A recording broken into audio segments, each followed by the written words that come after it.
नमस्कार विद्यार्थी मित्रों। आज हम पाठ 8 मोहन राकेश द्वारा लिखित गुलमर्ग की खिड़की से एक रात पढ़ेंगे। विद्यार्थी मित्रों, हम बात कर रहे हैं जम्मू कश्मीर में खिले एक फूल की, जिसका नाम है गुलमर्ग। कई सालों से कई पर्यटक गुलमर्ग के रिसोर्ट में भ्रमण करने और उसकी खूबसूरत वादियों का आनंद उठाने के लिए यहाँ आते हैं। बर्फीली चोटी में खुले खुले मैदानों में खिले रंग बिरंगी फूल, जिन्हें आप जम्मू कश्मीर में स्थित बारामूला जिले के गुलमर्ग के हिल स्टेशन में देख सकते हैं। पढ़ते हैं यात्रा वर्णन, गुलमर्ग की खिड़की से एक रात। लेखक है मोहन राकेश। इस यात्रा वृत्तांत में लेखक ने गुलमर्ग के प्राकृतिक सौंदर्य का स्वानुभूत यानी लेखक खुद वहां पर जाकर जो अनुभूति करते हैं और उन अनुभूति का विवरण प्रस्तुत किया है। गुलमर्ग का सारा वातावरण इनको अपने में समाया सा लगता है। गुलमर्ग की एक रात का अकल्पनीय सौंदर्य इनसे भुलाया ही नहीं जाता। तो आइए पढ़ते हैं गुलमर्ग की खिड़की से एक रात। लेखक का परिचय।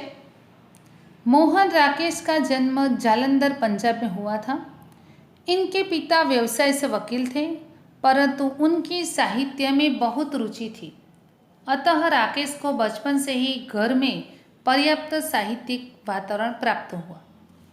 इन्होंने हिंदी तथा संस्कृत में एमए तक शिक्षा प्राप्त की और तत्पश्चात डीएवी कॉलेज जालंधर में हिंदी विभाग के अध्यक्ष के रूप में अध्यापन कार्य किया।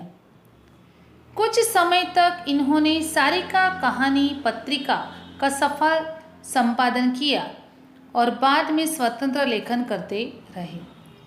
कहानी लेखन के साथ साथ इन्होंने उपन्यास और नाटक भी लिखे थे।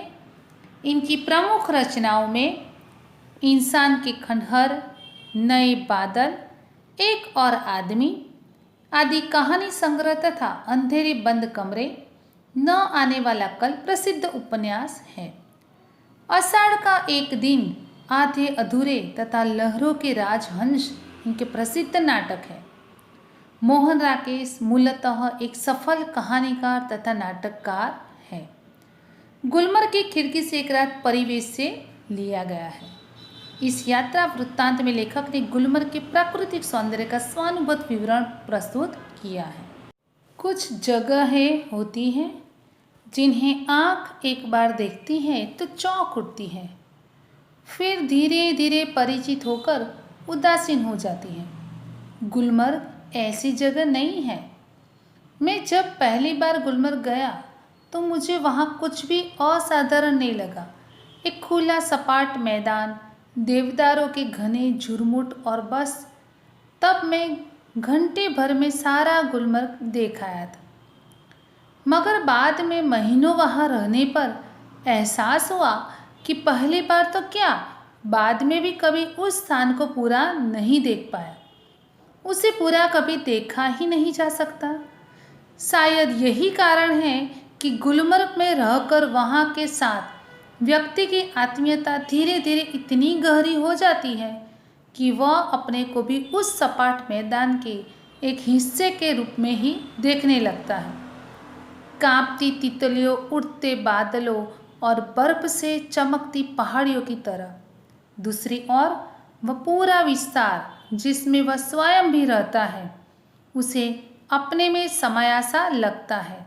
सूर्योदय और सूर्यास्त, दोनों संध्याएं, घना कोहरा, पीली धूप और सब कुछ। इसलिए जब व्यक्ति गुलमर्ग से चलता है तो एहसास होता है अपने से ही बिछुड़ने का, अपने उस रूप से जो कि इतना परिचित होते हुए भी सदा अपरिचित बना रह जाता है। लेखक जब पहली बार गुलमर्ग गए तो उन्हें वहाँ कुछ भी आकर्षक नहीं लगा था। कुछ महीने वहाँ रहने के बाद गुलमर्ग से लेखक की आत्मीयता हो गई। लेखक को लगने लगा जैसे वह भी वहाँ के सपाट मैदान का एक हिस्सा है। वहाँ के प्राकृतिक दृश्य उसे अपने में समाये हुए प्रतीत हुए। लेखक कहता है कि गुलमर्ग में रहने के बाद जब व्यक्ति वहाँ से विदा लेता है तो उसे अपने आप से बिछुड़ने जैसा अनुभव होता है। गुलमर्ग में सपने फूल बनकर उगते हैं। हरियाली के आर पार, लाल लाल छतों के ऊपर, आकाश में आंखें मुक्त होकर देखती रहती हैं और फूलों में नए नए रंग भर जाते हैं। वातावरण में नई नई कोपलें फूट जाती हैं। हर क्षण एक नए अनुभव, नए रोमांच की सृष्टि होती है। बादलों के पोर्टिको के नीचे लोग बाहें फैलाए घास पर बैठे हैं। दूर दूर तक सैलानियों की पंक्तियां घोड़े दौड़ाती नजर आती हैं। रंगों के कुछ बिंदु हरियाली के पट पर जहां तहां छिटके हैं। सहसा प्रकाश से नन्ही नन्ही पारदर्शक बूंदें पड़ने लगती हैं। रंगीन बिंदुओं का पूरा विस्तार एक बार सिहर जाता है और अपने को समेटने लगता है। हरियाली का सपना कुहासे के फूल में बदल जाता है। मैदान सुरमई आभा उठ लेता है। अब चारों तरफ धुंध ही धुंध है और बेबस होकर फैली पगडंडियों की पतली पतली नरम बाहें। जब तक बादल बरसेगा बाहें फैली रहेगी, ऐसी ही कोमल, विस्मृत और निढाल। सूरज चमकेगा तो फूल में से नया सपना जन्मेगा। आकाश में बादलों के नन्हे नन्हे द्वीप इधर उधर भटकते फिरेंगे। भेड़ों और बकरियों के रेवड़ पगडंडियों पर टंग जाएंगे। दिन तब रात की प्रतीक्षा करता सा प्रतीत होगा। रात आएगी तो सब कुछ खामोश हो जाएगा। मैदान की वह खामोशी भी जो दिन के समय इतनी वाचाल हो जाती है। गुलमर्ग की वह रात मुझे कभी नहीं भूलेगी। मैं होटल की खिड़की में खड़ा था। दूर, बहुत दूर, सामने से एक बरसती घटा मेरी तरफ बढ़ती आ रही थी। मैं प्रतीक्षा कर रहा था कि कब वह मुझ तक पहुँचे और मुझे अपने में लपेट ले। बरसती घटा में घिर जाने से बड़ा सुख मैंने बहुत कम जाना है। घटा ऊपर से घिर आए और व्यक्ति को छोटा करके उस पर छा जाए, यह इससे अलग स्थिति है। इस बार आती हुई घटा का हर संकेत मेरे सामने था और मैं उसके बराबर का होकर अपनी खिड़की में खड़ा उसे बुला रहा था। यहाँ पर लेखक गुलमर्ग का दिन में सूर्योदय होने पर उसका प्राकृतिक सौंदर्य कैसा होता है उसका वर्णन कर रहे हैं। वह कह रहे हैं कि शाम होते होते गुलमर्ग में बर्फबारी शुरू हो जाती है। घास पर बैठे हुए तरह तरह के वस्त्र पहने लोग उठकर जाने लगते हैं। हरियाली कुहासे में ढकने लगती है। मैदान पर अंधेरा छाने लगता है। सुबह सूरज निकलने पर पूरा दृश्य बदल जाता है। आकाश में बादल सैर करते नजर आते हैं। भेड़ों और बकरियों के रेवड़ों से पगडंडियां भर जाती हैं। रात की खामोशी चहल पहल में बदल जाती है। यहाँ पर लेखक गुलमर्ग की प्राकृतिक शोभा का वर्णन कर रहे हैं। वह कह रहे हैं कि गुलमर्ग में हरियाली की भरमार है। नीचे हरी घास है, लाल लाल छतों के ऊपर भी हरियाली है और ऊंचे ऊंचे वृक्ष के कारण आकाश भी हरा लगता है। हरियाली के बीच नए नए रंग के फूल देखते ही बनते हैं।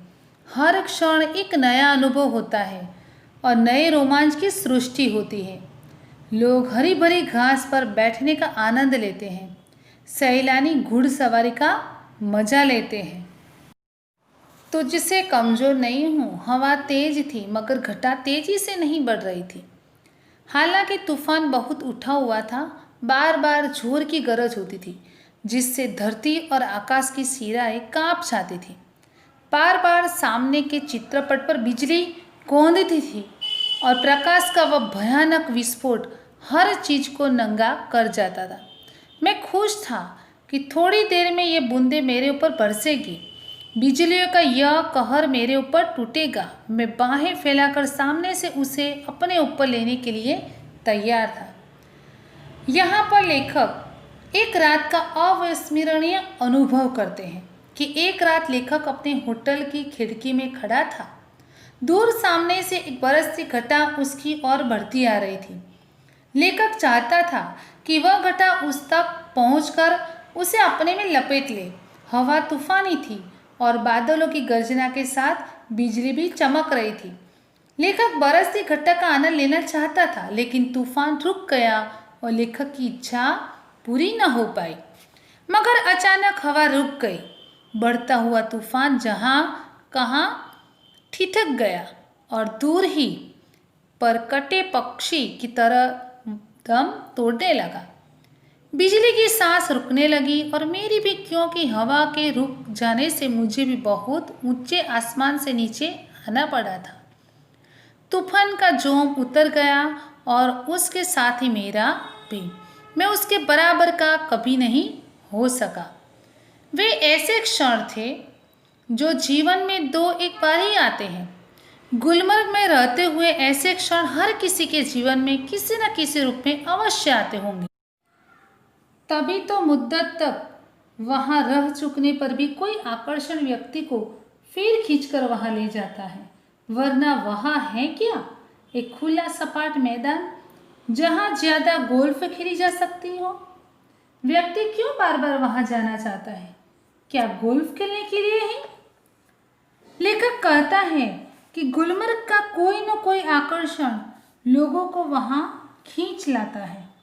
लोग केवल गोल्फ खेलने के लिए ही यहाँ नहीं आते।